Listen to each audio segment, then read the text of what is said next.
Catherine de Medici, 1519–1589, was a powerful and influential queen of France during one of its most turbulent periods, recognized for her complex personality, diplomatic acumen, and lasting impact on French politics, religion, and culture.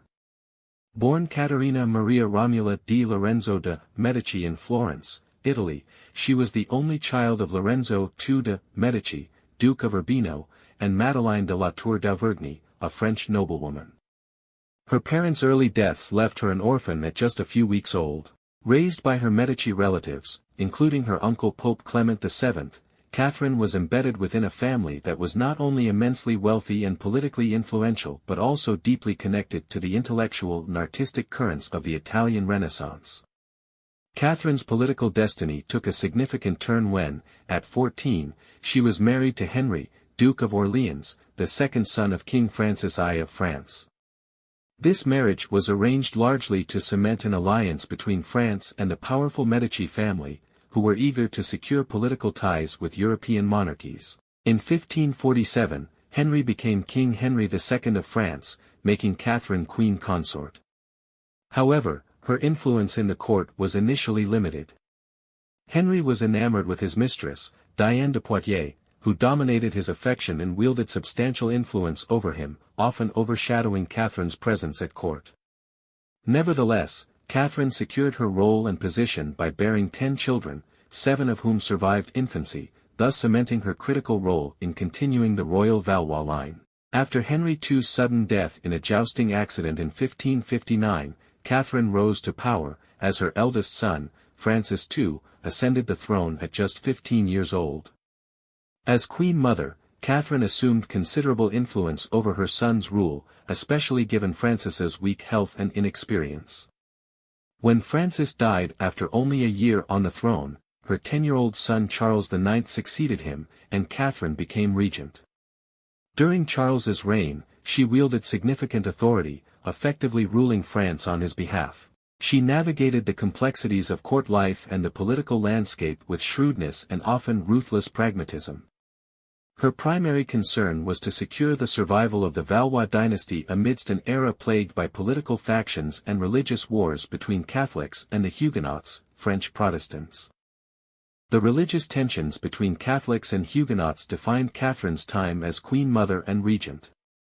She sought to broker peace, yet her policies often swung between conciliatory measures and repressive actions. Her willingness to shift alliances and play factions against one another earned her a reputation for cunning and manipulation, traits often viewed through a Machiavellian lens. The peak of her controversial rule came in 1572 with the St. Bartholomew's Day Massacre, a brutal event during which thousands of Huguenots were slaughtered across France after gathering in Paris for the wedding of her daughter Margaret to the Protestant Henry of Navarre. Catherine's exact role in the massacre is debated by historians, with some portraying her as an instigator and others arguing that she may have only sought to curb Protestant influence, not trigger a widespread slaughter.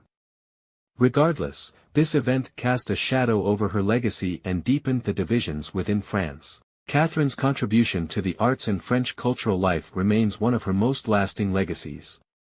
As a Medici, she brought Italian artistic tastes, innovations in cuisine, and architectural sensibilities to the French court.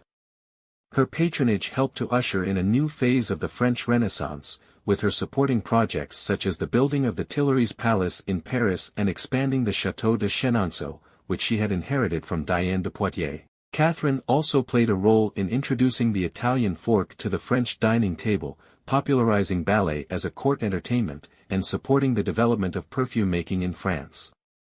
Her sponsorship of the arts not only shaped French culture but also demonstrated her keen understanding of the power of spectacle in solidifying monarchical authority.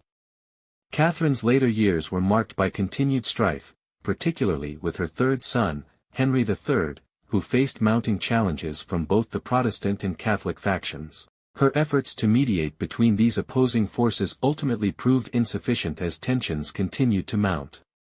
By the time of her death in 1589, France was on the brink of the final, most destructive phases of the wars of religion.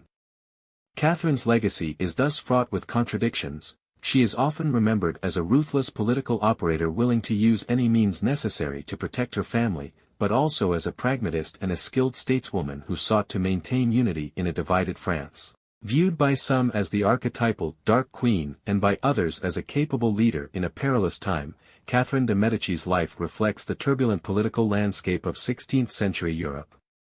Her role in shaping French culture, politics, and even cuisine underscores her impact on history, while her complex and at times contradictory policies remain subjects of fascination and debate among historians to this day.